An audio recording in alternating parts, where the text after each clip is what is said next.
Yesterday morning in Gaza, the world witnessed the true face of Islam.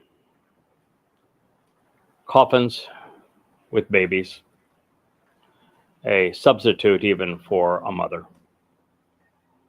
all abducted during a savage religious bloodlust massacre on 10/7/23. For no other reasons than Muslims have been bred to want to kill Jews, to plunder them, to rape them since the days of Muhammad. And that is the purpose of this program. I want to equate what the world witnessed, not only on 10/7/23, but also what the world witnessed as Muslims celebrated the death of children yesterday, storming the stage and dancing, throwing out candy, singing songs, waving their arms, all celebrating their abduction and murder of little children for no other reason than they're Muslims and the victims were Jews. It's time that the world see the true face of Islam as the religion was instigated by Muhammad, because there was a replica for 10/7/23. Now, 10/7/23, the flood of Al-Aqsa had nothing to do with Hamas. That bloody attack was inspired by Muhammad, and it occurred 1,400 years ago. And because the world is so goddamn ignorant of Islam, it was allowed to occur again. And every one of those precious Jewish lives that were snuffed out on that day, nearly 1,300, and the 250 captives, including that little boy and girl, Baba's family, all died because Jews were so full of themselves, they didn't even bother to learn their history. They thought that if they were just nice, if they would just fit in with other people, if they just treated their neighbors kindly, that they would receive the same in return. Completely ignorant of Islam, as is the IDF, as is the government of Israel, as is the Shin Bet, as is the Mossad. Shame on you, Israel. All of what happened on 10/7 is a direct result of your unwillingness to face the fact that your enemy for the last 1,400 years has been Islam, and that you will never live in peace and harmony with Muslims. It is impossible. You cannot modify Islam. You can't reform Islam. You can't change Hamas or Hezbollah, Islamic Jihad, Fatah, the PLO, the Palestinian Authority. None of it is possible. And the reason none of it is possible is that Islam is unchanged in 1,400 years, and nothing is going to alter that. Because it is the Islam of the Quran. It is the Islam of the Hadith. It's the Islam of Muhammad and the first Muslims that perpetrated the attack that was copied on 10/7. So it is essential that you know the truth.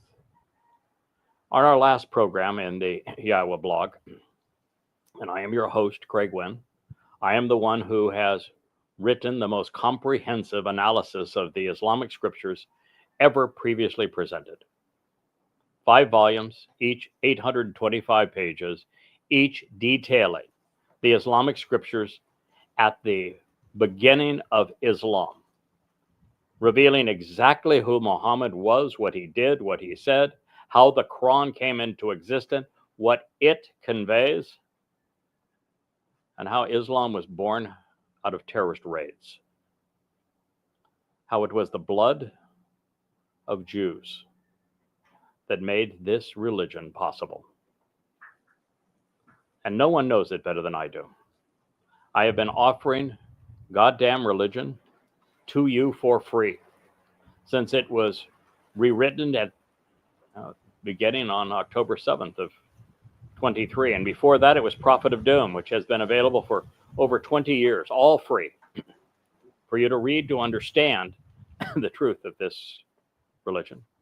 Right after 9/11 in America, I met with Al-Qaeda. I met with Hamas. I met with Hezbollah and Islamic Jihad. I'm the only American to ever survive such a meeting. And I learned exactly why they terrorize and kill. They told me so. And I told you. And then I wrote the most comprehensive analysis of the Islamic scriptures heretofore. First in Prophet of Doom and now in Goddamn Religious. It's time you know the truth. Yesterday in Gaza, you saw the true face of Islam. And what you also saw in Gaza is that your war against Hamas failed. You made a bad situation worse. By eliminating 20,000 Islamic jihadists, you manufactured 40,000. I told you it was going to happen. You didn't listen. That is the math of religion. You cannot fight Islam with bullets and bombs. You have to wield words wisely. And the only way for you to do that is to shed your ignorance of the religion, to come to know it based upon its own scriptures, and then expose and condemn the religion based upon its own scriptures. They are bloodlust. They are savage. They are sadistic. They are murderous. There is nothing in Islam that has any value. The Quran is the worst book ever written. It is murderous. It is a terrorist manifesto. Allah demands that Muslims fight and die for him to their last breath, and that they kill all who do not capitulate to Islam. There is nothing salvageable in the religion. And you need to know that, because until you properly diagnose Islam and then rid yourself of this curse by exposing and condemning it with your words instead of your bombs, they will continue to kill you. They will continue to abduct and murder your children, rape your daughters, and massacre and torture your grandparents. Bukhari is the most treasured of all of the Islamic hadith collections, although it is actually third in importance. Ibn Ishaq's Sirah is by far the most important document in Islam, actually more important than the Quran. Without it, the Quran cannot be understood, it cannot be arranged chronologically. Islam cannot even be practiced. Nothing is known of Muhammad. And so Ishaq's Sirah is the most important document in Islam, probably followed by Tabari's Takrit, the history of Islam's formation, then the Quran, and then this collection of hadith that is topically arranged by Bukhari. I will begin where I ended the last program, Volume 5, Book 59, number 512. The Prophet offered the Fajr prayer. That is the prayer of fear, near Kabar, when it was still dark. He said, Allahu Akbar, Kabar is destroyed. For whenever we approach a hostile nation to fight, then evil will be the morning for those who have been warned. Then the inhabitants of Kabar came out, running on their roads. The Prophet had their men killed. Their women and children were taken as captives.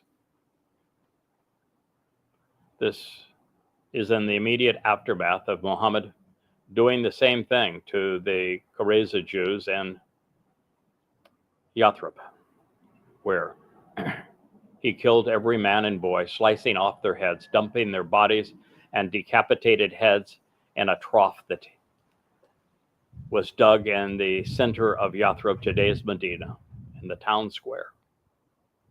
One after another, 10 hours of screaming. And then he played a game of lots to determine which woman each Muslim could claim to rape. And then the children were not only taken as slaves, they were traded for weapons of war, so that Muslims could perpetrate this attack and use the same procedure. Kill the men, rape the women, sell the children into slavery for weapons of war. This is Islam.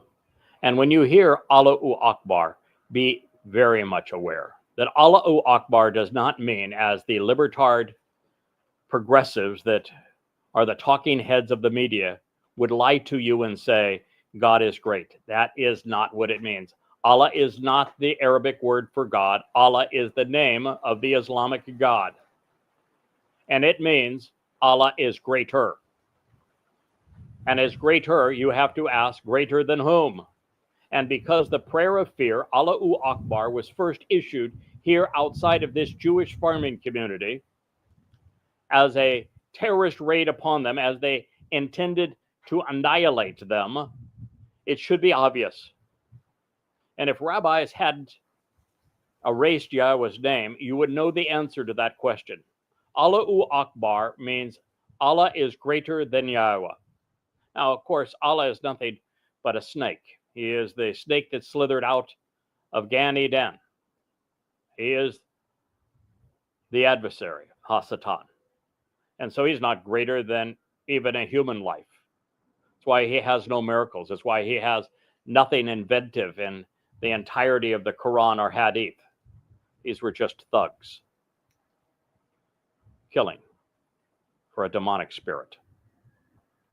Allah, though, as Satan, craves being worshipped as a god, and as such, he wants to present himself as being greater than Yahweh. That is what Allahu Akbar means.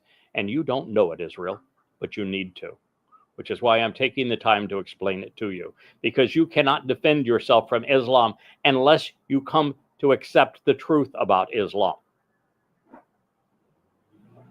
Yes, Allahu Akbar was first uttered by Muhammad. It means Allah is greater than the God of the Jews. When it is uttered, it is a prayer of fear. It is a terrorist manifesto. And indeed, it is the entree to evil. The farming community of Kabar would have their men killed, their children and women taken as captives, with the women raped.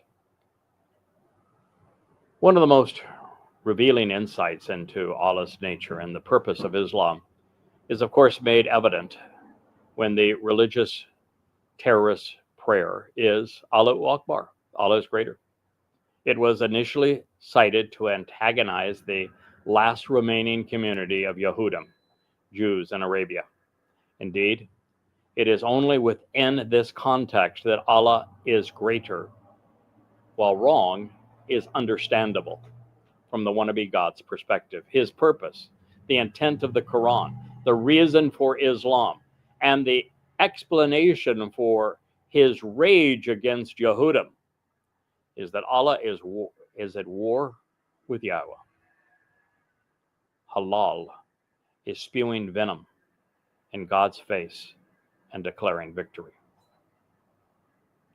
Allahu Akbar was intended to convey that Allah is greater than Yahweh, that Satan is Almighty God, that one intent on annihilating humankind is talking smack against the God who loved and inspired Yehudim, the beloved of Yah. Satan, as is antagonizing Yahweh by abusing his family and fulfilling all that was written about him in Yeshayah, Isaiah chapter 14, which explains this very behavior. Allahu Akbar is confirmation that Allah is Satan. There is no other who would make such a claim. Allah has been scheming about this for some time. Akbar is an elative adjective derived from the noun kabir, great. It means greater, greatest, better, bigger, older, or utmost. The adjective was first used at the conclusion of the second surah. Quran 2:217 reads, "They question you about fighting in al-Haram, the sacred and forbidden month. Say, fighting therein is a akbar, a greater," I have to put brackets omitted because they forgot to write greater than what. But hindering to prevent access to the cause of Allahi and disbelief in him and al-Masjid, al-Haram, and driving out his people from it is a akbar, greater, omitted, near Allahi, and trials a greater, once again omitted, than the slaughter. It's a comparative term. The fact that the Quran forgot compared to what? It's a problem with Allah's diction and the fact that he appears to be as illiterate as his non-prophet. The adjective was deployed 3 times, and on each occasion, the noun it was modifying was omitted. That is because Allahu was hoarding Akbar, Lahu, this superiority for himself. Well, the second suratan was overly anti-Semitic. In fact, the most anti-Semitic text probably ever written, far worse than Mein Kampf. Allahu wanted to showcase Allahu Akbar when it would be the most dramatic and cause the greatest pain to Yahweh and Yehudim. This occurred when the last of Yahweh's cherished Yehudim were being humiliated, terrorized, plundered, enslaved, raped, and annihilated. Kabar was the opportune occasion for Satan to gloat. And so he did. By debuting Allahu Akbar at Kabar, Satan was stabbing Yahweh in the heart while debilitating his people. He was telling both that the snake who slithered out of the garden, Hasatan, the adversary, had risen and was about to strike. He was now greater than Yahweh in the minds of those he had bribed into slaughtering and spoiling the Jews. From the adversary's perspective, Allahu Akbar declares that he had achieved his life's ambition. He was bigger than God, the one that had sentenced him to grovel in the dirt as a serpent. Allahu Akbar is a taunt, announcing that Allah is greater than Yahowah, the God of the Yehudim.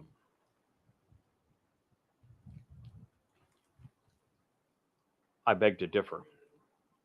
But then again, I have worked on behalf of Yahweh for the last 23 years. And I've done a more comprehensive job at denouncing the true identity of Allah for most of that time. And I know how this will end. It's actually interesting.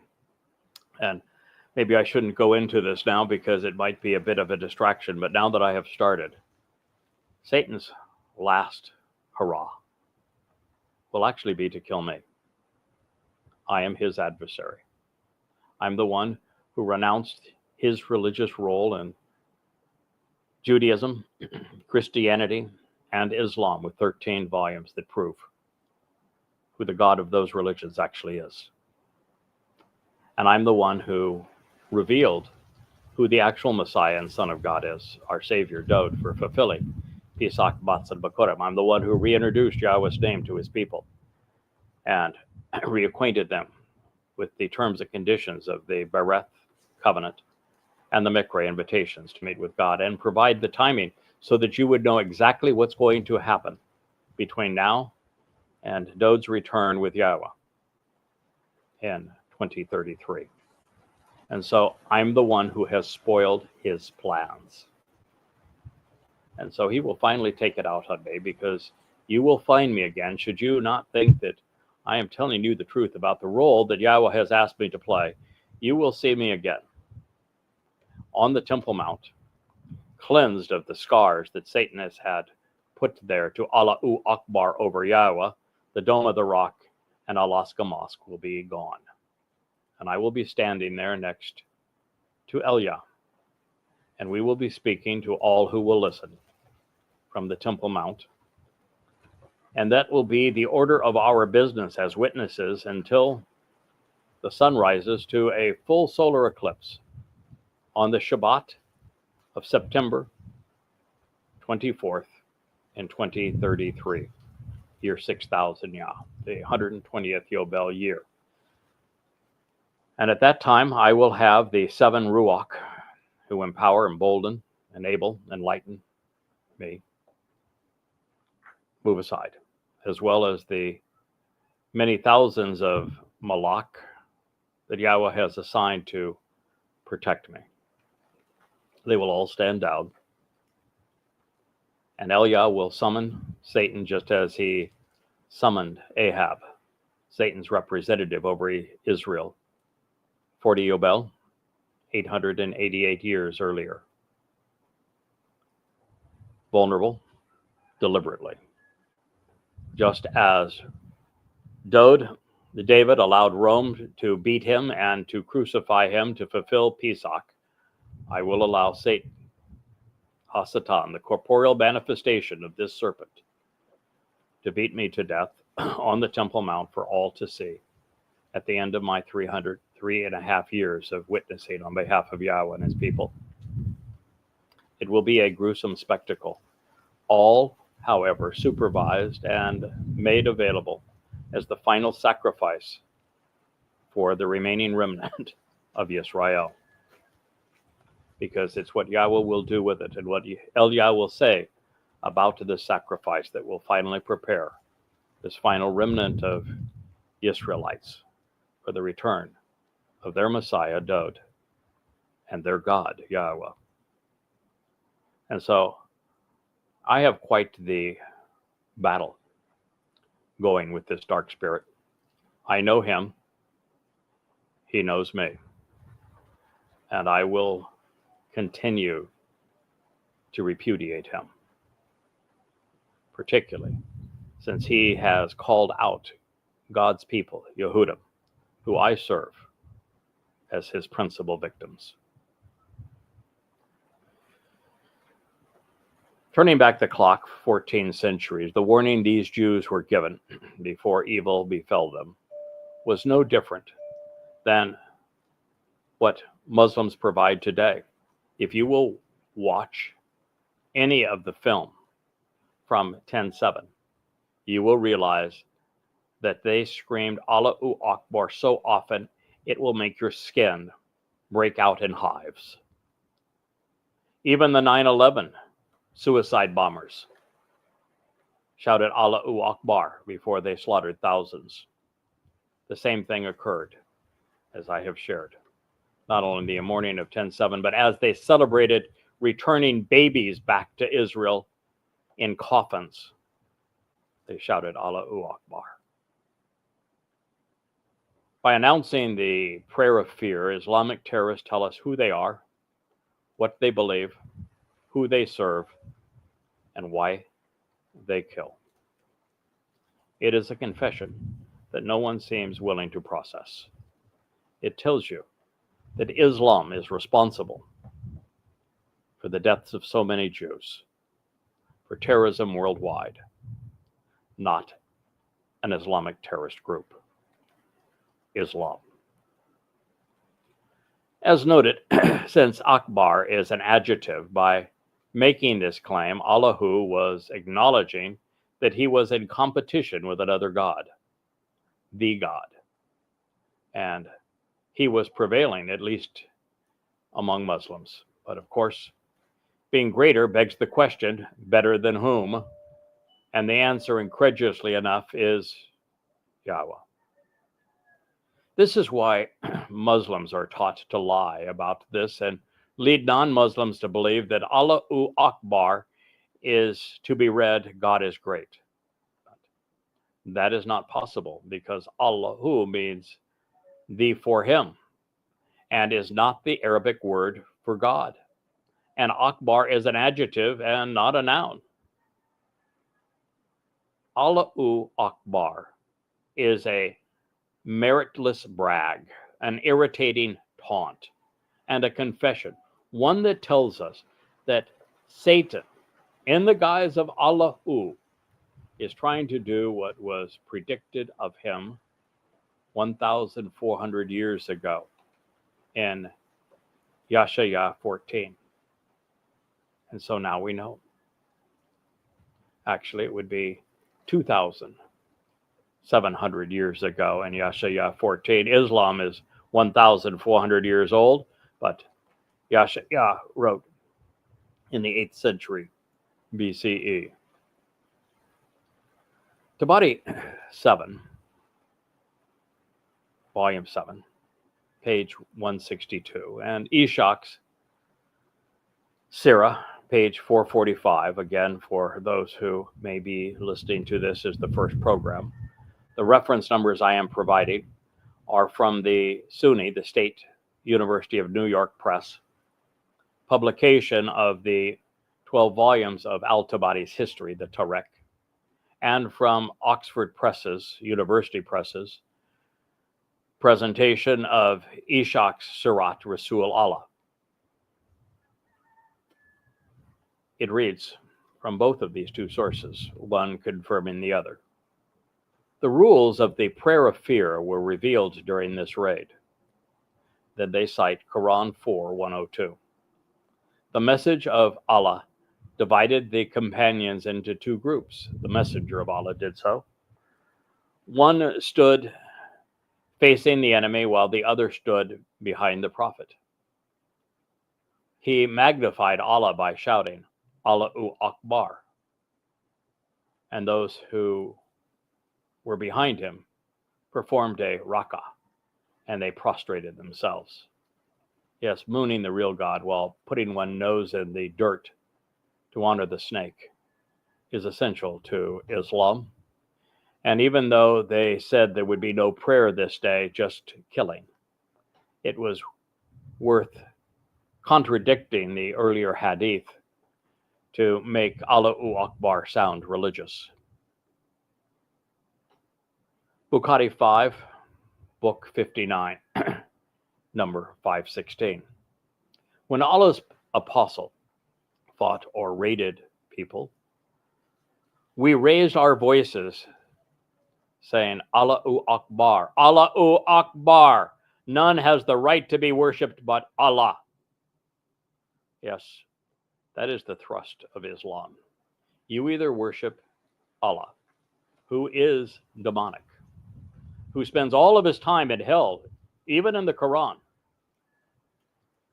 who is a nitwit, a liar, totally impotent, incompetent, the worst author in the history of books.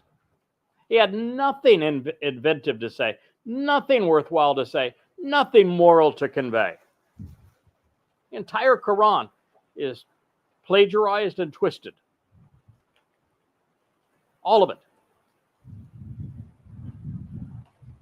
It's just a nasty recital. And you either worship that piece of crap, or Muslims will kill you. Allahu Akbar. And even if they're of the mind to kill you, it doesn't matter what you agree to do. Well, this was the result.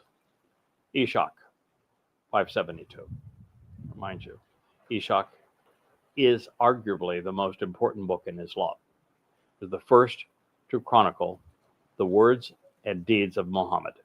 And without the words and deeds of Muhammad, there is no religion. Muhammad is the man, an apostle of my Lord. who errs not, neither does he sin. Any who would rival him in goodness must fail. Evil was the state of our enemy, so they lost the day. Fortunes change when we came upon them like lions from the thickets. The armies of Allah came openly, flying at them in rage, so that they could not get away. We destroyed them, and we forced them to surrender. In the former days, there was no battle like this. Their blood flowed freely. We slew them, and we left them in the dust. Those who escaped were choked with terror. A multitude of them were slain. This is Allah's war, in which those who do not accept Islam will have no helper. War destroyed the tribe, and fate the clan. End quote. Even the worst of this, where these animals extolled what they thought were the virtues of Muhammad, is horrendous. Muhammad never got a single prophecy correct. He couldn't even recount his own testimony correctly. He admitted to lying. The Quran even acknowledges that he lied. His lifestyle was based upon sexual perversion. He was incestuous. He was a pedophile. He was a rapist. Now, if that's not sin, perhaps we need a new definition. He was a bloodthirsty terrorist. He was a mass murderer. He engaged and funded Islam through the slave trade. He tortured men. He assassinated everyone who spoke against him. Muhammad was the worst man who ever lived. If this is a man who does not err and who does not sin, then you can be assured that Islam has reinvented terms so that the worst evil is now considered sanctified, that bad is now good, that truth are now lies. This is why you cannot reason with a Muslim. Anything that any civil human being would view as an atrocity, like mass murder, terrorism, rape, incest, pedophilia, torture, terrorism, they view as good, because Muhammad did those things, and Muhammad's example must be followed. In him, there is no rival in goodness. I guess he was the best pedophile ever. 66 with a 6-year-old girl. Maybe he was the best rapist ever because he got so much practice at it. Maybe he was the best terrorist ever because he led 75 terrorist raids. Maybe he was the best ever mass murderer. Maybe these are the good that defined Islam, the goods of Islam. And yet, they will blame their victims, just as they did yesterday morning in Gaza, where they put up a poster and blamed Netanyahu for the abduction and the death of the little children that they had kidnapped and murdered. Fortunes change, yes, indeed. When the armies of Allah, by the way, they were not armies. Islam in its formative years under Muhammad never fought an army ever once, and they never comprised an army.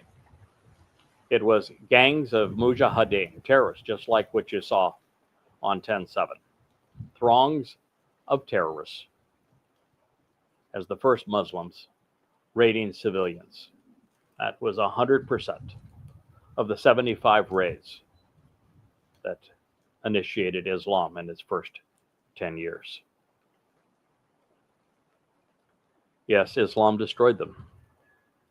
Islam forced those who didn't die to surrender. They enslaved them. And he's correct. In all of the history of the Arabs, there was nothing this savage. Islam set a new standard for sadistic. Rivers of blood flowed freely. And they have flowed right to Muhammad's feet ever since. I get so tired in social media, on X and other platforms, as I have to correct Jews who want to blame Hamas or Iran or the Ayatollah or Hezbollah or someone else, Palestinians, for the terror that has been perpetrated on them. These are simply symptoms of Islam. The blood flows directly from Muhammad's feet. That is why Jews have been slain and their bodies left in the dust. If you haven't seen the raw footage of 10/7, I would encourage you to do so, because it is exactly what this described. People were choked with terror. Did you see the face of Miss Bibas as they were abducting her and her children? Yes, this is Allah's war, and it is against all humankind. There is nothing more Muhammad and Muslims could do to make the terrorist nature of their religion more obvious.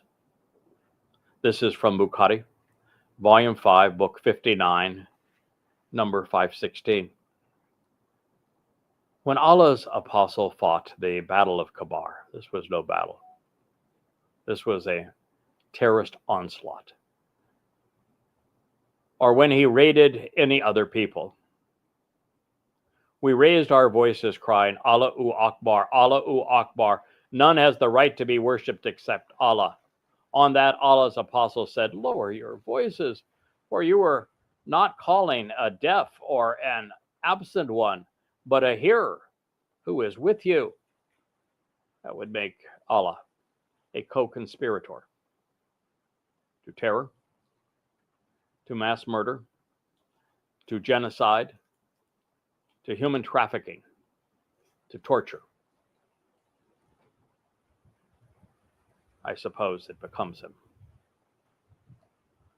On that he said to me, O Abdallah, shall I tell you a sentence which is one of the treasures of paradise? Oh, I said, yes, O Allah's apostle. Let my father and mother be sacrificed for your sake. What an odd thing to say. He said, there is neither might nor power but with Allah. That's why Muslims lose every war. That's why Muslims resort to terrorism, because they can't fight like men. That's why they go in and they rape little girls. They abduct little children. They take grandparents out of their homes. That's why they fight people who are unarmed, because Allah has no power. And Muslims are impotent and incompetent. Who was he greater than, by the way, if not Yahweh? The God whose witness he has constantly misappropriated throughout the Quran. Why would Satan risk this becoming the signature shout of his religion, since it nullifies his primary claim, no God but him? You can't have no God but him and have Allah be greater than another God. It is as if the opportunity to taunt God and his people by declaring supremacy over them trumped reason. Although, to be fair, Satan has never been very smart. Tabari, Volume 8,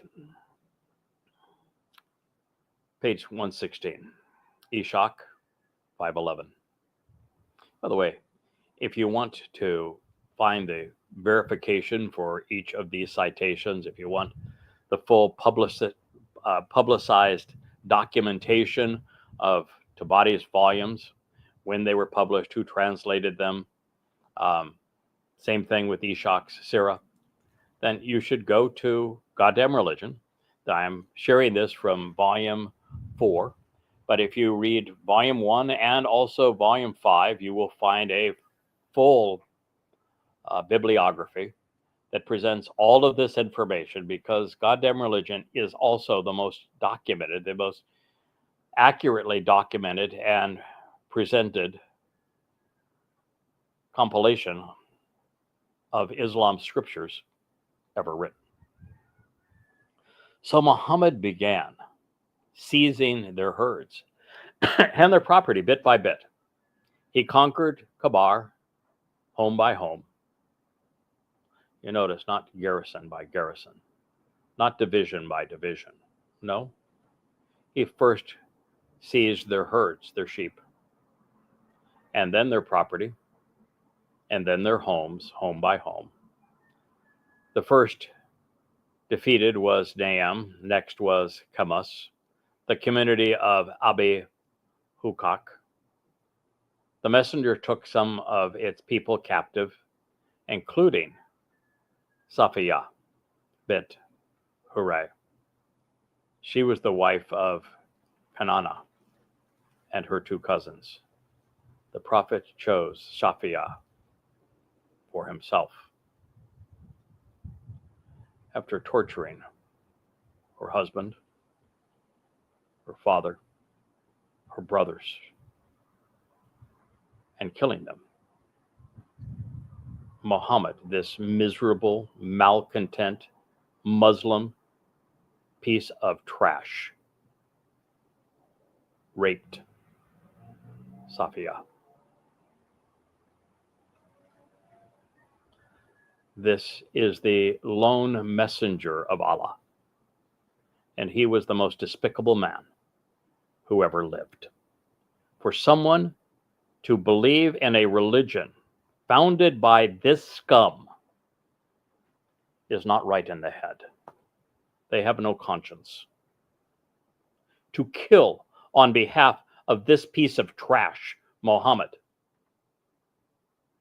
is to be wholly ignorant and completely immoral. Psychopath is too kind an assessment for Muhammad. He became the first serial rapist, terrorist, thief, and mass murderer to call himself a prophet. And normally, terrorists are considered bad, so are armed robbers, mass murderers, sexual perverts, and human traffickers. But not this one. He was heralded as a great prophet, even though he never had a prophecy that came true. He was exceedingly immoral, never once saying anything intelligent. This is the most despicable person who ever lived. He was a rapist. He was a pedophile. He was incestuous. He was a mass murderer. He was a sadistic torturer.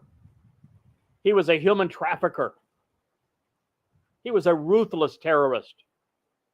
He was a thief. He was a liar. There is nothing worthwhile in this man's life. And Muslims kill for him. The answer, Israel, is to expose the truth about Muhammad from their own scriptures.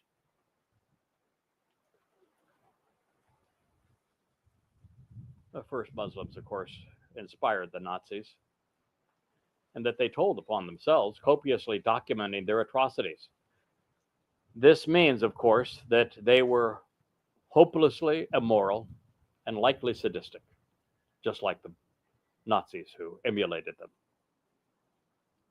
These are all confessions. Tabari, Volume 8, 117. Daya had asked the messenger for Safiya when the prophet chose her for himself. Muhammad gave Daya her two cousins instead. This is human sexual trafficking. You would think that progressives would still have just this tiny little bit of cerebral process left in their wee little brains, and just maybe a touch of morality that isn't destroyed in their hearts, so that they could recognize that a religion that does these things, that traffics women sexually, ought not be their partner. They ought not march with them. They ought not celebrate them on college campuses. They do not speak on this religion's behalf and against their Jewish victims. Is there anything functioning in your head? Anything in your heart? I speak particularly to Jewish progressives. Well, it was a 2-for-1 deal. After all, the nonprofit could be so considerate when it came to sharing Jewish sex slaves, so long as he got the first pick. Eshach 5:11. When Dia protested, wanting to keep Saphia for himself, the apostle traded for Saphia by giving Dia her 2 cousins. The women of Kabar were distributed among the Muslims. They gang raped them. Same thing that happened on 10/7. And you want to blame Hamas and not Muhammad. Not very intelligent, Israel. Let there be no doubt in anyone's mind that the first and best Muslims, Muhammad included, were sexual predators. Rape is part of the religious DNA. It is a form of terrorism. These men all punched their ticket to hell. Hopefully, they will all be beaten, then sodomized, and then castrated in the presence of their victims before their departure. It's only fair. I'll bet Muhammad is a real screamer. Yeah, that's one of the things most people don't know. Yahweh's into recompense. There are crimes such as what these Muslims did on this day, providing the dress rehearsal for 10/7, this time at Kabar, that are so heinous that merely sending souls like Muhammad and the first Muslims to hell is not enough. Those they tortured, those they gang raped, those they mutilated need closure. They deserve closure. They need to see that those who preyed upon them, who mutilated them, who tortured them, who raped them, while they had or held down, while they were tied down, get what they deserve. And so the souls of those that they abused, that they murdered, that they tortured, they burned alive, will have the opportunity to see the perpetrators receive 7-fold what they perpetrated. And that is before they're sent to hell. God is fair after all. How is it even possible that a man like Muhammad, a scumbag like Muhammad, the trash of the earth, the most repulsive man who ever lived, sexually and also violently, could be revered as the messenger of God when he had men killed so that he could have sex with their wives and their daughters, with him trading women as sex slaves, engaged in human trafficking to reward his killers. How ignorant, how irrational, how totally immoral must humankind be to allow this to continue to happen without holding Islam accountable for allowing those who are perverted with this diabolical religion to move into the homes of those that they will terrorize, abuse, rape, and kill. Every Islamic scholar, every imam, every student of the religion knows that this occurred. They know that Muhammad deliberately committed these crimes, and yet they tout him as if he were an exemplar of virtue, a moral bastion among men, when the evidence proves otherwise. They must lie, because without lies, there is no Islam. Now, I've come to despise Muhammad. I don't much like pedophiles and rapists. I don't like mass murderers and terrorists. I don't like thieves and liars. So yeah, I despise Muhammad, as should everyone. And I hate his wannabe God, as should you. There is no gray area here, no benefit of the doubt. Muhammad and the first Muslims committed these heinous crimes, and they must be held accountable. I get so goddamn upset when some libertard says, I would present your interpretation of Islam on my deathbed. I don't have an interpretation of Islam. I'm reading theirs. This is from Muhammad. It is from the first Muslims. It is the essence of the religion. There is no other interpretation of it.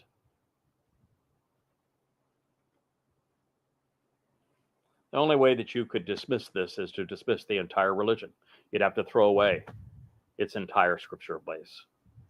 Islam ceases to exist if what I'm sharing with you is not true. Returning to the bloody scene, Muhammad was faced with a problem. There were more Jewish widows to rape than there were Muslims to rape them. And they all had multiple women in Yathrib that they had also already sexually abused, with the maximum permissible set at 4 for all but Muhammad, of course. The non-prophet had to come up with some religious mumbo-jumbo to turn gang rape into an approved Islamic benefit and a terrorist reward. Well, this sleight of hand was called the muta. It is a 3-day marriage, giving his militants a license to do with their prisoners whatever they pleased. But since Muhammad wasn't done torturing and slaughtering, he didn't want his mercenaries distracted too soon. So Bukhari, volume 5, book 59, number 527, on the day of Kabar, Allah's apostle forbade the muta, or temporary marriage. We have work to do. Kill now, rape later. Plunder now. Coitus later. Bukhari, volume 5, book 59, number 512. The prophet had their men killed, their children and women taken as captives. Safiya was among the captives. She first came in the shirt of Daya, but later she came to belong to the prophet. Muhammad made her a free slave as her mahar, dowry. So she was free to be raped as he saw fit. Isn't that lovely? You kill her father, you torture her husband, you murder all of her people, and you rape every woman that she had ever known, and you gave her a dowry. Free to rape. Well, translated into common English, Muhammad performed some Islamic hocus pocus to make non-consensual sex seem moral. And that's all Islam was, really. It was just an act.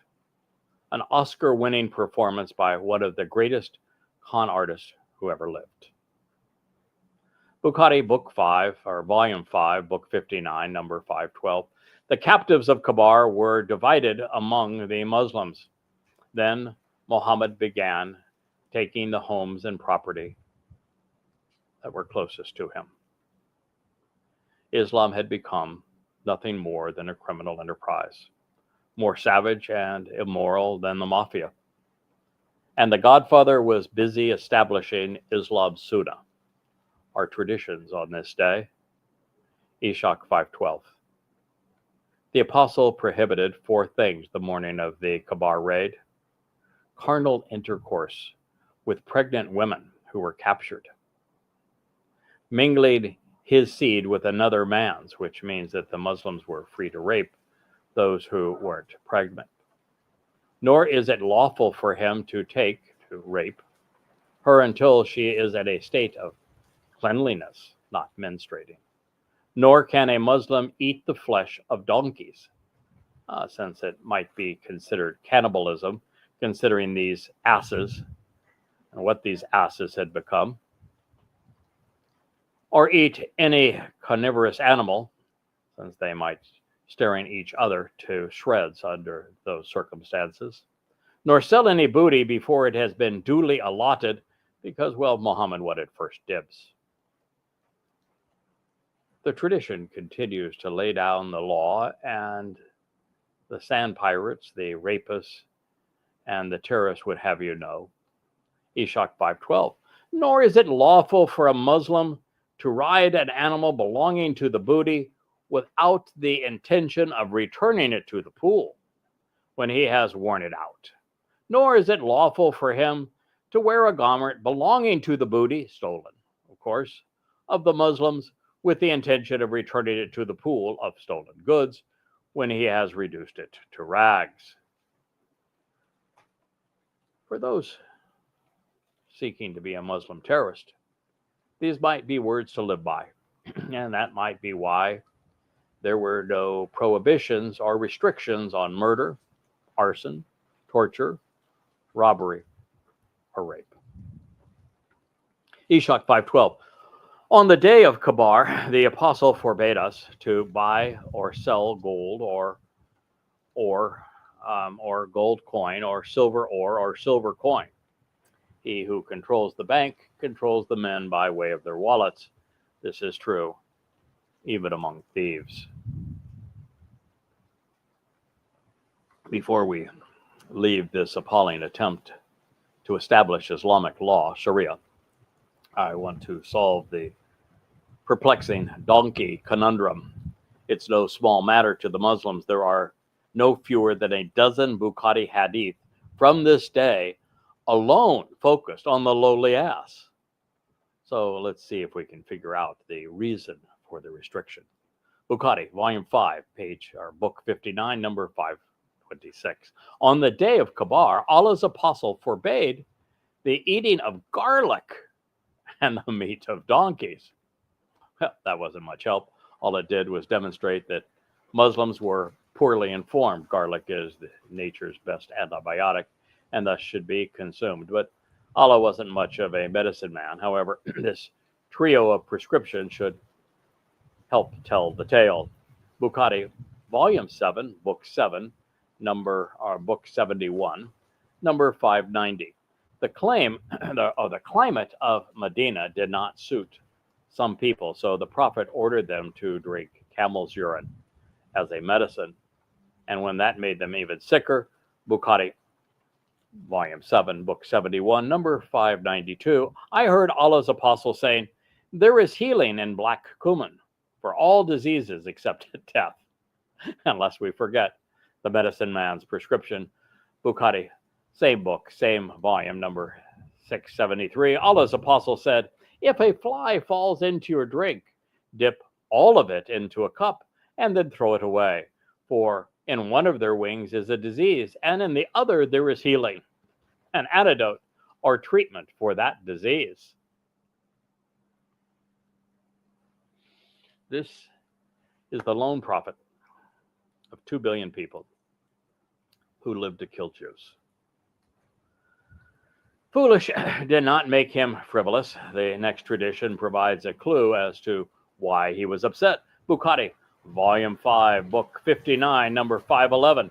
Someone came to Allah's apostle and said, donkeys have been eaten by Muslims. The prophet kept quiet. The man again said, the donkeys have been eaten. Muhammad kept quiet. And after the third time, the prophet ordered the caller to announce, Allah and his apostle forbid you to eat the meat of donkeys.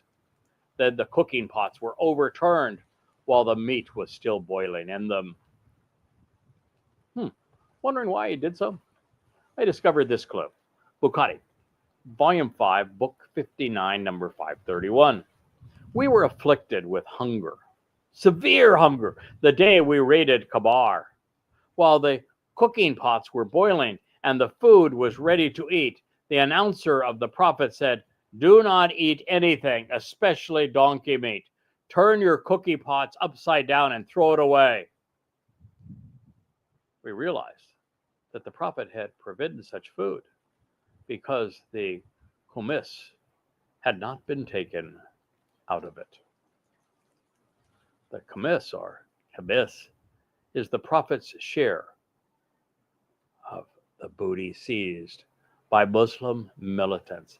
He was so jealous, so greedy, that his men would starve rather than Muhammad being cheated out of his 20% share. Now, he didn't do anything for his 20% share, mind you. It was his goons that captured everything. They were the ones who plundered. But until he got his 20% share, until he ate first, his men couldn't satiate their starvation.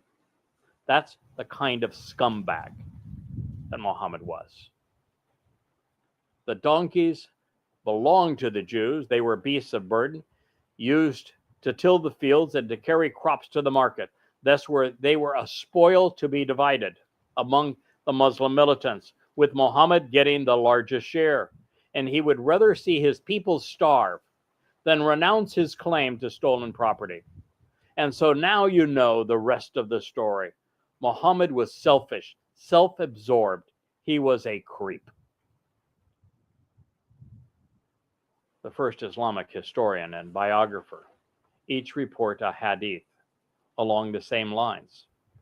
Tabari, Volume 8, number 117, and Ishaq 512. The Banu Sham of Aslam, these are newly recruited militants, came to the messenger and they complained, "Muhammad, we have been hurt by drought and possess nothing." Although they had fought for the prophet, they found he had nothing he was at least willing to give them. The apostle said, "O Allah, you know their condition.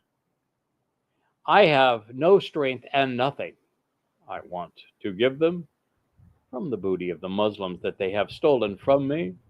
So conquer for them the wealthiest of the Kabar homes, the ones with the most food and fat meat." In other words, steal your own damn booty. You'll starve before I share any of my confiscated wealth with you, which is why I overturned all of the cooking pots, or told you to do so with the meat still in them. In this way, Muhammad mirrors Allah. They are just playing with Muslims, using you. And in addition, these hadith prove 3 points that I've been trying to share. First, Islam was all but dead after Hudaybiyah. And it had to be resurrected, what was now the 10th time, to survive. And it was resurrected by the bloodletting of this day against Jews. Second, men who steal from others do not value what they have taken. They must score ever more frequent fixes to satiate their unbridled appetite. That's why there were 75 terrorist raids in just 10 years. And third, apart from terrorist raids, the first Muslims didn't work. They produced nothing of value. They became parasites. They are exactly what we witness among the malcontent Muslims of Gaza. Now, proving that Allah was a wannabe terrorist too, Tabari, Volume 8, 117. The next morning, Allah opened the township of Sab ben Muda for them to conquer. There was no community in Kabar more abounding in food. After the prophet had defeated some of their settlement and taken their property, they reached the communities of Watib and Solum, which were the last of the Kabar neighborhoods to be conquered. Muhammad besieged the inhabitants between 13 and 19 nights. Mind you, just as the case with the Jews in Yathrib, who were annihilated by the Muslims, whose women were raped by the Muslims, whose children were sold into slavery by the Muslims to acquire more weapons. Only the Muslims had weapons. And yet, rather than fighting, since they were the only ones who were armed, Muslims are always the same. They would rather torment their victims. Now, calling Islam under these circumstances peaceful racks up as one of the most egregious lies of all time. This wasn't even war. The Muslims weren't out defending themselves or their religion. This was a terrorist raid with a racist bent. The first Muslims were anti-Semitic savages. Not all that different, maybe not different at all, than what we witness today of Muslims everywhere. While Islam has always been violent, Muslims have seldom been good at it. They make up for their ineptitude with religious fervor. In this case, swords were no match for shovels. Ishaq 5:14 and Tabari 8:119. Encamped at their fortress, Muhammad presented his war banner to Abu Bakr. Abu Bakr was the lone supporter of Muhammad early on. It was Abu Bakr's 6-year-old daughter that Muhammad raped when, if he was born in the year of the elephant, he would have been 66 years old. And he sent him against the Jews. He fought, but he retreated, suffering losses. I guess shovels and baskets were too much for these sword-wielding Muslim militants.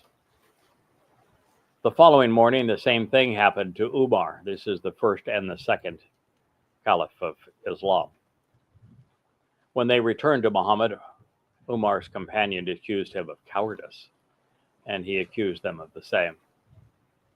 The messenger said, "Tomorrow I shall give the banner to a man who loves Allah and his messenger, and Allah will conquer it by this means." The next day, Bakr and Umar vied for the war banner, but the Prophet called Ali, who was suffering from inflamed eyes, and he spat upon his eyes and gave him the banner.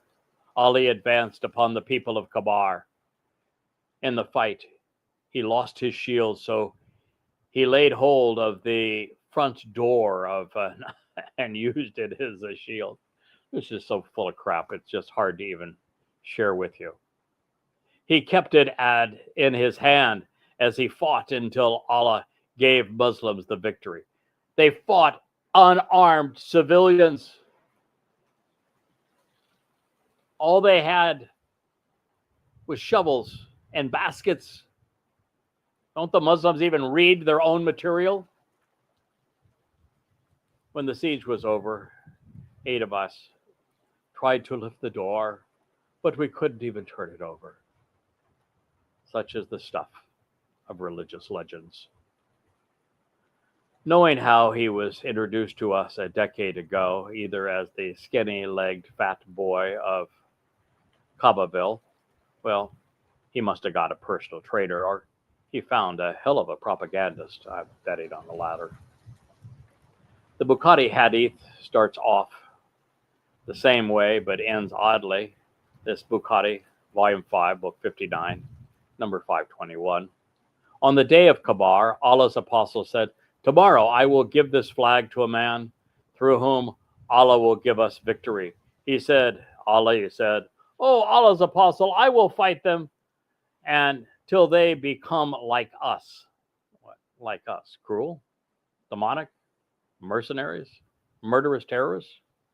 Allah's apostle said, "Proceed, and when you enter the town, call them to embrace Islam and inform them of Allah's rights which they should observe. For if a single man is led on the right path of Islam by Allah through you, that will be better for you than nice red camels.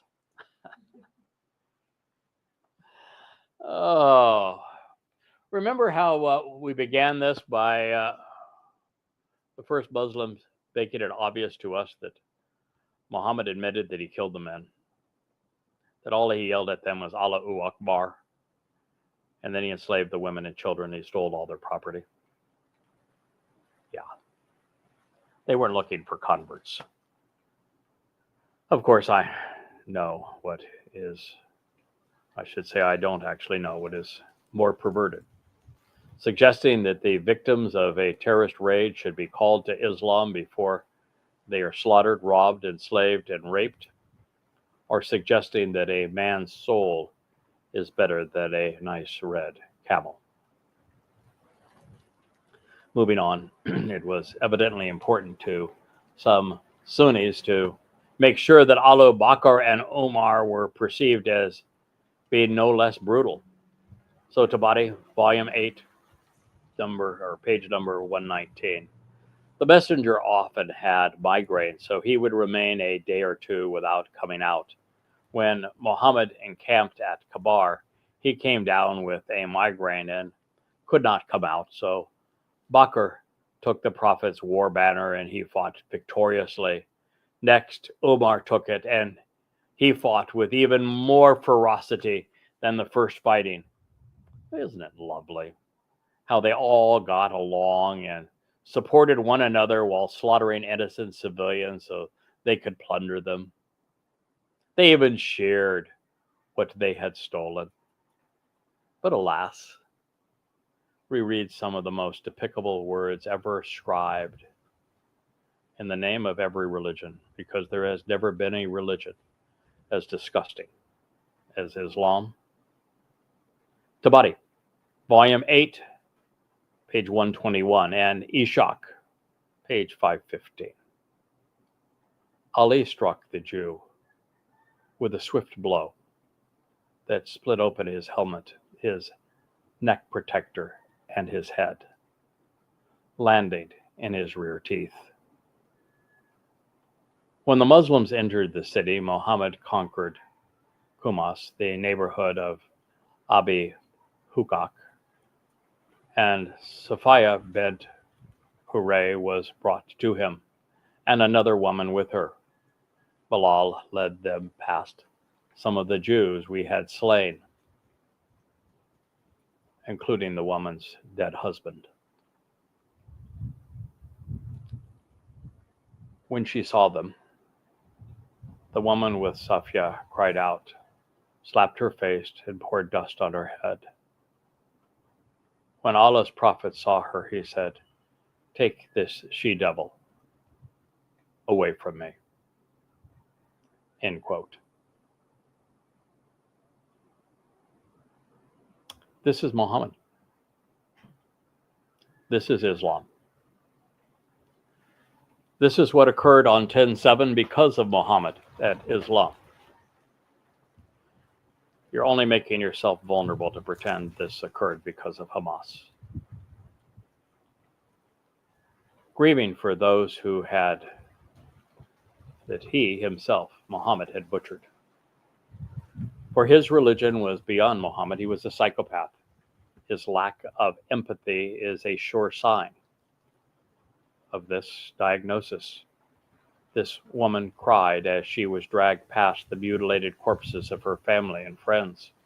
Yet the man who had led the terrorist raid so that he could steal their possessions called the victim a devil.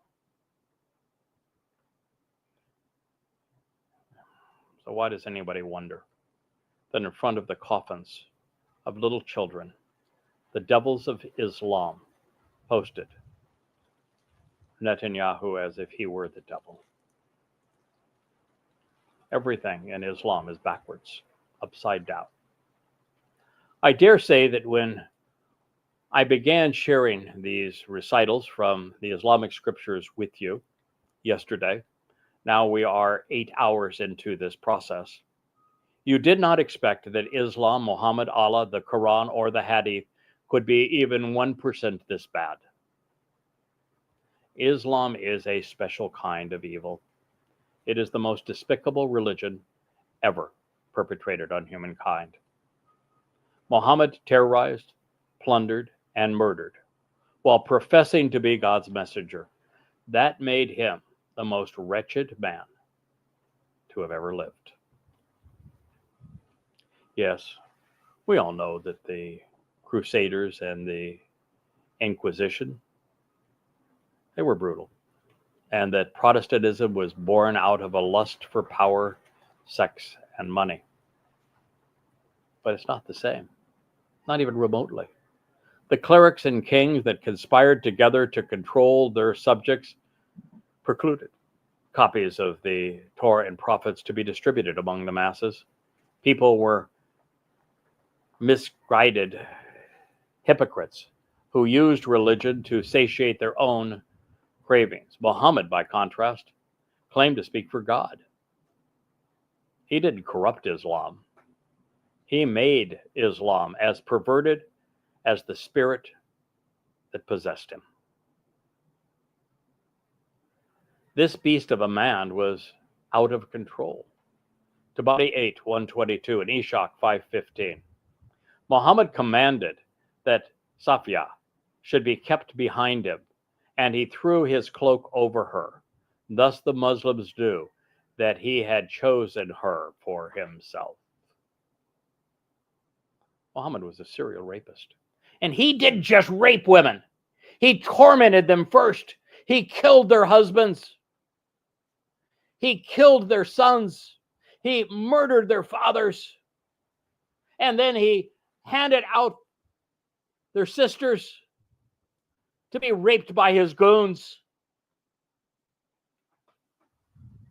He promoted Islam based upon using rape as an incentive. This religion should never exist.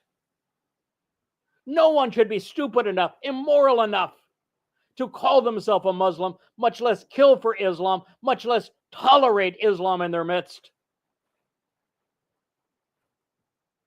There is nothing more despicable in the history of humankind. Continuing to endure the saga of the only religion literally born in a milieu of grotesque immorality, of human trafficking,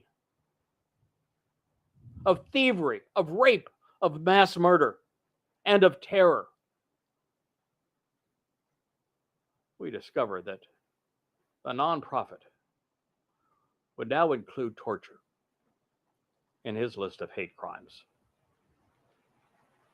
Tabari 8, 122 and Ishaq 5:15. And as I share these words with you, know that the Muslims who went into Israel on 10/7 did this same thing. They not only burned little babies alive, they tied up mothers and fathers next to each other and incapacitated their children right next to them on the floor as they sat down and ate their Passover dinner before them, laughed on them and peed on them, and then systematically, with shears and with knives, they cut off each of the fingers and toes of the parents and the children while each watched. And when they got tired of that, they gouged out their eyes. This is what Islam does to people. This is why Islam cannot be tolerated. Reading now from the first Muslims. Abi Harak, this was Shafia's father, held the treasure of the Nadir. That was the second Jewish tribe that Muhammad exiled from Yathrib. Now you know where they went after Muhammad stole their homes in Yathrib. They went here, and now he was killing them. He was brought to Allah's messenger, and he questioned him. But Hukak denied knowing where it was. So the prophet questioned other Jews. One said, I have seen an ayah, that would be Safiya's husband, walk around a ruin.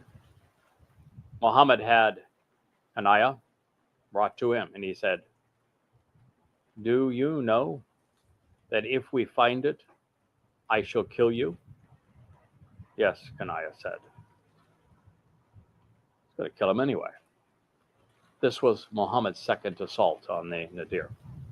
He had stolen their homes, their businesses, and their land the year after he banished the Qanuqa, which was a year before he slaughtered the Qurayza.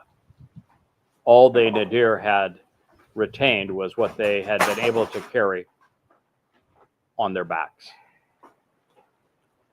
As revolting as these events appear, what actually occurred was far more gruesome. The accounts we are reading are all from the Muslims who perpetrated these crimes to showcase the superiority of their religion. There is no other source of information, none, from which a different interpretation may be drawn, such as that of these poor victims who were abused by Islam. May their lives matter. May you listen to what happened to them. May you care, just as I ask you to care and listen and watch what happened to those Muslims abused on 10/7. Not a word concerning this man's life, his words or deeds, was chronicled by an independent source or by someone who survived the Islamic Holocaust.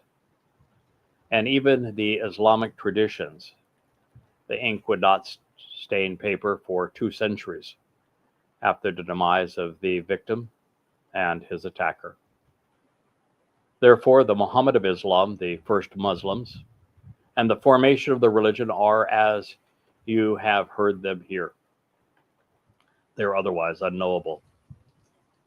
Alternate theories have literally nothing to stand on. There is no other interpretation. There is no other evidence. With each act of violence, Islam's lone voice, its instigator and false prophet, became more gluttonous, callous, heinous, and ultimately insane. Tabari, Volume 8, 122, and Ishaq 515, corroborating it. The prophet commanded that the ruin should be dug up. Some treasure was extracted from it. Then Muhammad asked Hanaya for the rest. He refused to surrender it. So Allah's messenger gave orders concerning him to Zabir, saying, "Torture him until you root out and extract what he has." So Zabir kindled a fire on Kanaya's chest, twirling it with his fire stick until Kanaya was near death. Then the messenger gave him to Maslama, who beheaded him.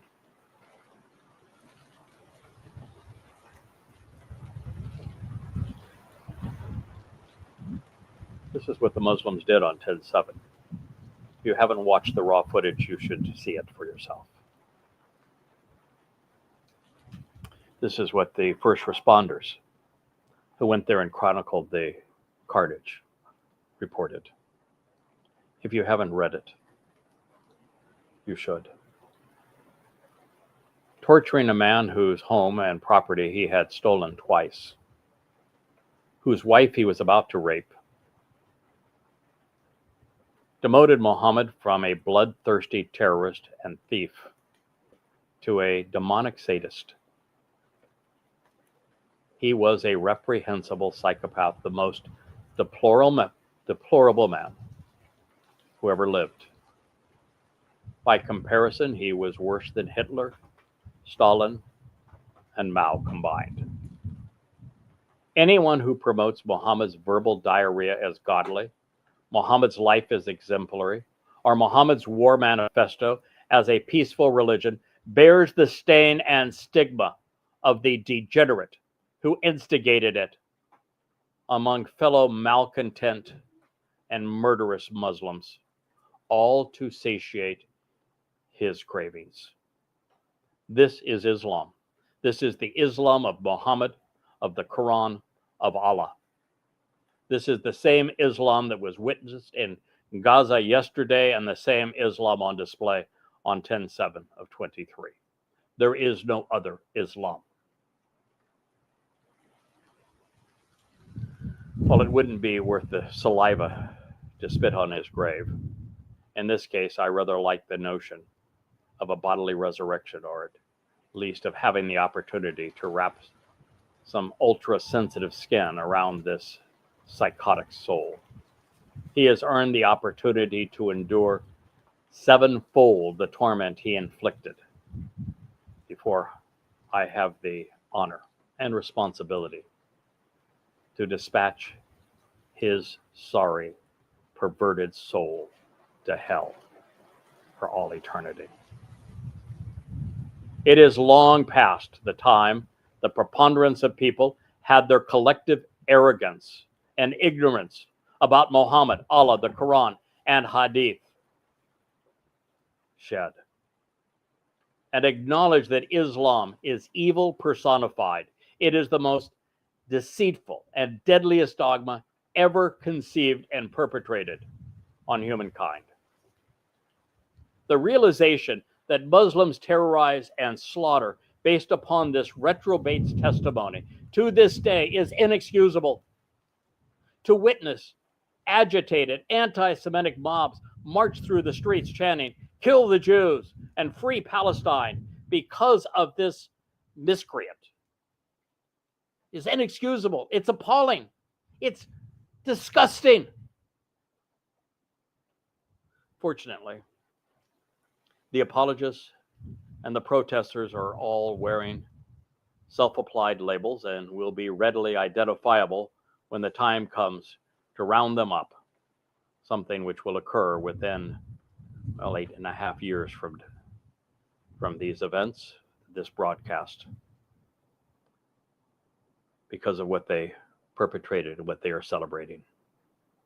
Then we can apply a few more tags: ignorant, irrational, immoral, and insane, worthless, counterproductive, anti-Semitic, and soon to be dead. Had America been informed, rational, and moral, in the aftermath of September 11th, 2001, Islamic suicide bombings of New York and Washington, the nation would have protected its citizens and held the perpetrators accountable by declaring war on Islam for having perpetrated this attack. The religion would have been excoriated with the words that these Muslims have shared with us. It would have been isolated. It would have been quarantined. The oil beneath the bloody sands where Islam took root, and now home to the despicable despots of these Islamic regimes, inspiring, enabling, and funding the murderous mujahideen, would have been confiscated. And in this case, the turnaround would have been fair play, since without petrodollars, Islam shrivels up and dies. Had America done what I pleaded for her to do in writing and on thousands of talk radio programs over a score of years ago, October 7th, 23 would never have occurred. Europe would not be hopelessly infested by Muslims, and Iran wouldn't be threatening the annihilation of Israel. But instead, the United States spilled blood and coin, lashing out at a symptom, and after failing miserably, now joins a progressive international chorus of immoral ignoramuses lecturing and threatening Israel as the nation battles against Islam to survive. Everyone guilty of seducing lost souls, be it in the media, madrasa, or mosque, into following Muhammad's example should be identified, silenced, and held accountable. Ignoring Islam and lashing out against Al-Qaeda is akin to targeting Hitler's SS instead of Nazism, or blaming the kamikazes for the prior world war instead of the belief system that turned them into suicidal killing machines. If nations continue to fight the symptoms of this disease, like the fascist Ba'ath Party in Iraq or Syria, and organizations like Al-Qaeda, even the Islamic State and Hamas, Hezbollah and Islamic Jihad, the real villain, Islam, will manufacture more terrorists than the world can endure. And while I do not advocate violence, the most compassionate thing we can do is to silence, sideline, and defang Islamic clerics, despots, and jihadists in the context of a justifiable defense campaign to prevent them from sending thousands, if not millions, to their doom. And this will be the result. Tabbatis, Volume 8, 123, and Eshach, 5:15. Allah's apostle besieged the final Jewish community of Kabar until they could hold out no longer. Finally, they were certain that they would perish. They asked Muhammad to banish them and spare their lives, which he did to some, and the prophet took possession of their property. Before you look at this as an act of mercy, allowing a small percentage of the people he had besieged and slaughtered to live, that he had nearly starved to death, and that he had deprived of women so that his men could enslave and rape them, you should know that it was actually simply economics. By allowing a smattering of the Jews to surrender, Muhammad claimed the entire spoil for himself. And now he had a caste of slave servants to harvest the date palms that he had seized. Nothing more than that. Eshach 5:15. When the people of Fadak heard what had happened, they sent word to the messenger, asking them to banish them and spare their lives, saying they too would leave him their property. When the people of Kabar surrendered on these conditions, the survivors asked Muhammad to employ them on their farms for half of a share of whatever they produced. They said, "We know more about farming," saying that you're terrorists and all. So Muhammad made peace with them for half a share, provided that if we want to expel you, we may. He made a similar agreement with Fadak. So Kabar became the prey of the Muslims, while Fadak belonged exclusively to the Messenger of Allah, becoming his personal property because the Muslims had not attacked its people with cavalry. Muhammad was such a conniving and self-serving son of a bitch. It is a miracle that Islam and Muslims can endure his stench. Pray is an apt description of what the Jews were to the first Muslims. And it was to be a never-ending assault from many. Soon there would be none. Bukhari, Volume 4, Book 53, number 380. Umar expelled all of the Jews and the Christians from Arabia. Allah's apostle, after conquering Kabar, thought of expelling the Jews from the land which, after he conquered it, belonged to Allah, Allah's apostle, and the Muslims. But the Jews requested Allah's apostle to leave them there on the condition that they would do the labor and get half of the fruits the land would yield. Allah's apostle said, "We shall keep you on these terms as long as we wish." Thus they stayed till the time of Umar's Caliphate, when he expelled them. This is tough to swallow.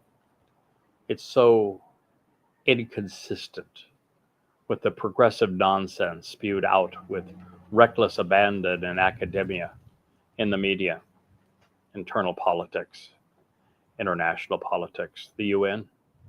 Today's youth have been so indoctrinated by the politics of deception, duplicity, and revision, and hypocrisy, that they are not only wrong about almost everything, but there's no way to reason with them.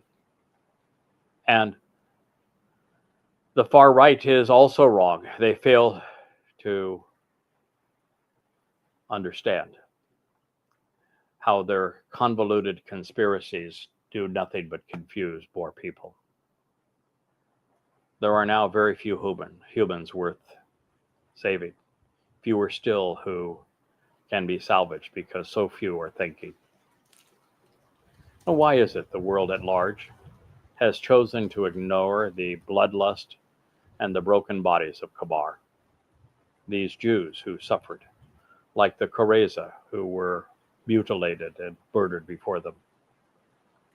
Why are so many people unable or unwilling to confront what Islam does to men, to turn them into monsters? Pure, fundamental, original, uncorrupted Islam enslaved and exterminated these people for the very crimes of being industrious, but defenseless. They tried to survive alongside the evil that they had seen emerge in their midst, but they lost everything. Additional proof, I offer this admission from the lips of Islam's lone instigator. Bukhari, Volume 4, Book 52, number 143. The Prophet said in a speech to Ansar, "Choose one of your slave boys to serve me in an expedition to Kabar." So he chose me, even though I was just nearing puberty. I served Muhammad when he stopped to rest. I heard him saying repeatedly, "Allah, I seek refuge with you from distress and from sorrow, from helplessness and laziness, from miserliness, from cowardice, from being heavily in debt, and from being overcome by men." This was how Muhammad saw himself. And in fact, it was what he had become. He was a toxic, blood-sucking parasite. Bukhari, Volume 4, Book 52, number 256. The Prophet passed away, and Shimei, the Prophet passed by. He will pass away, but not on this day. The Prophet passed by, and he was asked whether it was permissible to attack infidels at night with the probability of exposing their women and children to danger. The Prophet replied, "Their women and children are from them." Actually, Muhammad didn't want the women and children killed. The women were to be raped, the children sold as sex slaves to buy more weapons. He just wanted to kill the men. Ashok 574, in faith, I do not fear the army of fate. He gave us the blood of their best men to drink when we led our army against them. We were a great army with a pungent smell, and we attack continuously wherever our enemy is found. The faith of Islam caused this man to say that Muhammad gave him the blood of their best men to drink. He said we had a pungent smell.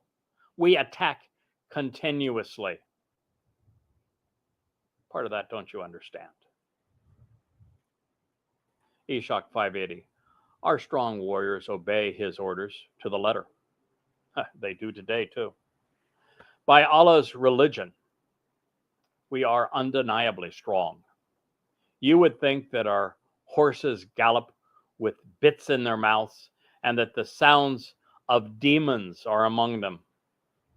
The day we trod down the unbelievers, there was no deviation or turning from the apostles' order.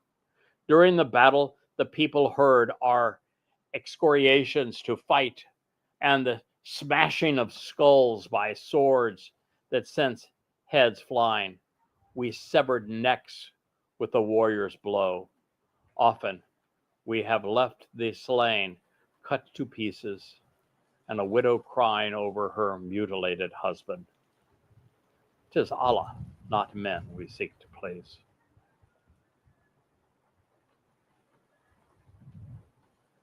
All of you progressives, disgusting scumbags that you are, out marching with Muslims who wished to exterminate Jews and eliminate Israel.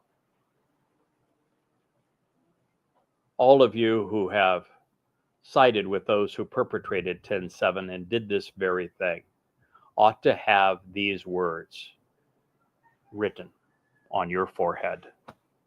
Eshach 580, our strong warriors obey his orders. That would be Muhammad's order to the letter, and they still do. By us, Allah's religion, that would be Islam, is strong. You would think that when our horses gallop with the bits in their mouths or our motor scooters roar, that the sounds of demons are among them. And yes, they are. The day we trod down the unbelievers, read Jews if you prefer, there was no deviation or turning from Muhammad's orders. During the battle, the people heard our exhortation to fight, smashing of skulls with swords that sent heads flying. We severed necks with a warrior's blow. Often we have left the slain cut to pieces, with a widow crying over her mutilated husband. 'Tis Allah, not man, we seek to please. Would make Allah Satan, wouldn't it? Eshach 587. Kabab Melech reacted to the apostles' decision. He said, we put an end to doubt at Kabar. He did. But we gave our swords a rest. If our swords could have spoken, our blades would have said, give us dos or tekif. We will tear off the roofs and waj. We will make homes desolate. Our cavalry will come upon you, leaving behind a tangled mess. When we assaulted a town, they sound the cry of alarm, but our sharp cutting swords flash like lightning. By them we bring death to those who struggle against us. Flowing blood was mingled with saffron. The morn the forces met. They were taken by surprise, and we surrounded them with our troops. Now, Eshach 587. Our onslaught will not be a weak, faltering affair. We will fight as long as we live. We will fight you until you turn to Islam, humbly seeking refuge. We will fight not caring whom we meet. We will fight whether we destroy ancient holdings or newly gotten gains. We have cut off every opponent's nose and ears with our fine swords. We have driven them violently before us at the command of Allah and Islam. We will fight until our religion is established, and we will plunder them, for they must suffer disgrace.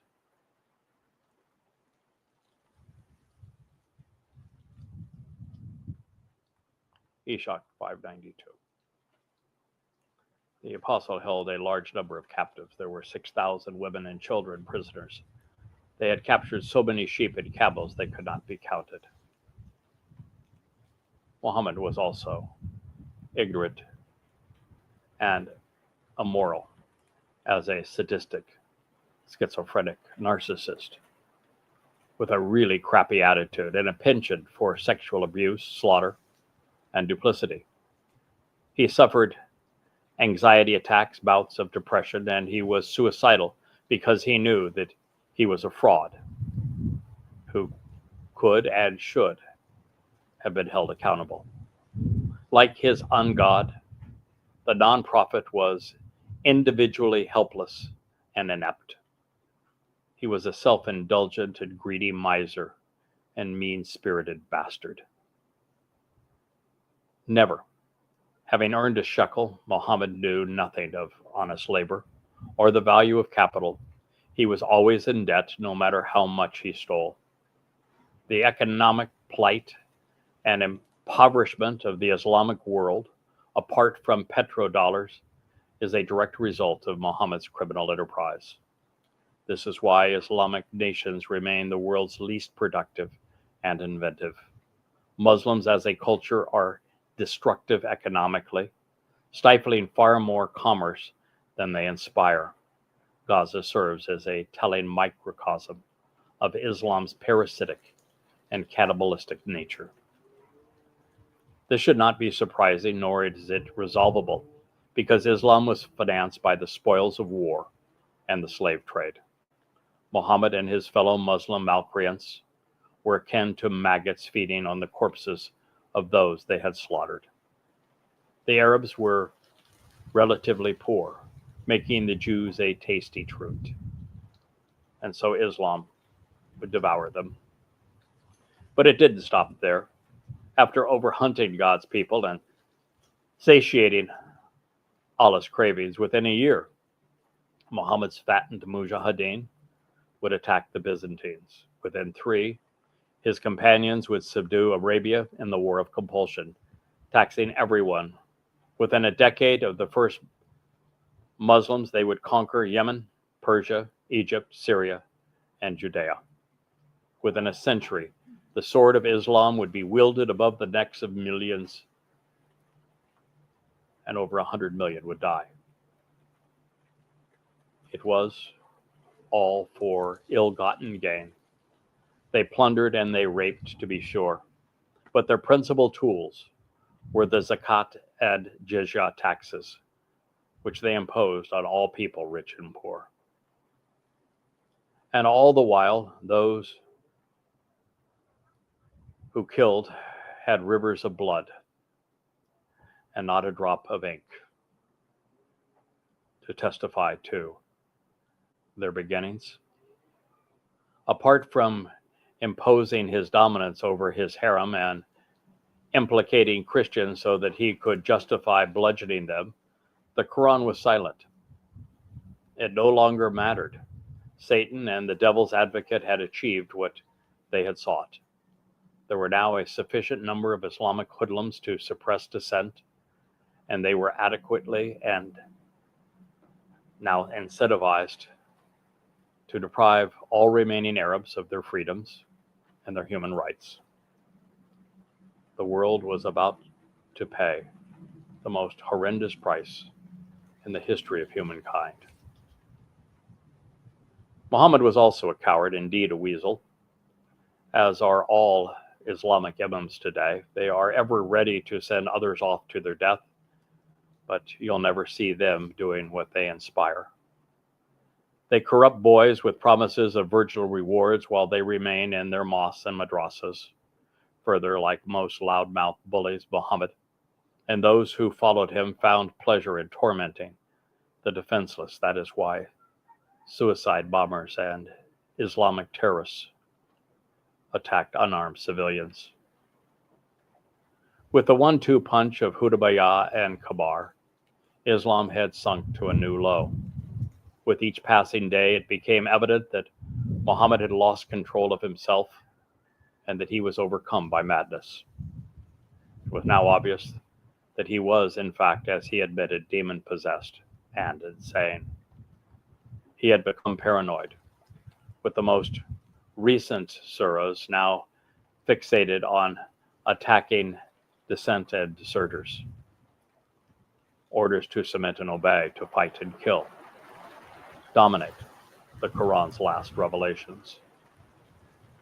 As men sought freedom and peace, Muhammad reacted by becoming more dictatorial and warlike. And as a result, the land of submission and Islam, there are no democracies, no freedom of religion, of the press or of speech, of travel, or even for imported workers, for women, or for sex slaves. 1 billion Muslims struggle to survive in countries brutalized by these tyrants and dictators. And it's not hard to see why. the first Muslims emulated their warlord, becoming increasingly belligerent, callous, and brutal. Well, this all leads us to an unappealing place. As a result of Muhammad's personal failings, the Islamic world is devoid of everything civilized people hold dear. Muslims wallow in poverty. Life isn't worth living. They have no freedom of speech or of choice. Muslims are among the most poorly educated and most indoctrinated people on earth, as well as the most murderous. Using Gaza as an example, the average IQ is a dysfunctional 69 points, while 100 is the average apart from Islam. Following the example of a perverted sexist, Muhammad's men abuse women. They are violent. 20% of the world's population is responsible for 90% of the planet's upheaval and terror, as well as war. If only 20% of Muslims are good ones, then Islam makes them 222% more violent than the rest of us. Frankly, there's no benefit to any of this. Islam is a plague. It's one humanity cannot survive. In the opening volume of Goddamn Religion, I shared a quote from Islamic scholar Dr. D.S. Margalith. This might be a good place to review it in the context of what we have just learned. What may have seemed as extreme now appears understated. Here is what he had to say, and I will end this program with his words. The character attributed to Muhammad in the biography of Ibn Ishaq is exceedingly unfavorable. In order to gain his ends, Muhammad recoils from no expedient, and he approves of similar unscrupulousness on the part of his adherents when exercised in his self-interest. He organizes assassinations and wholesale massacres. His character is that of the tyrant of Medina. He is a robber chief whose political economy consists of securing and dividing plunder. He is himself an unbridled libertine, morally and sexually unrestrained, and he encourages the same passion in his followers. For whatever he does, he is prepared to plead the express authorization of his deity. It is, however, impossible to find any Islamic religious doctrine that he is not prepared to abandon in order to secure a political end.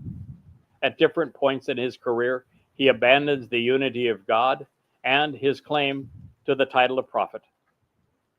There is a disagreeable picture of the founder of a religion here that cannot be pleaded that he was drawn by the enemy, because in fact, everything we have considered has been presented in Muhammad's own words.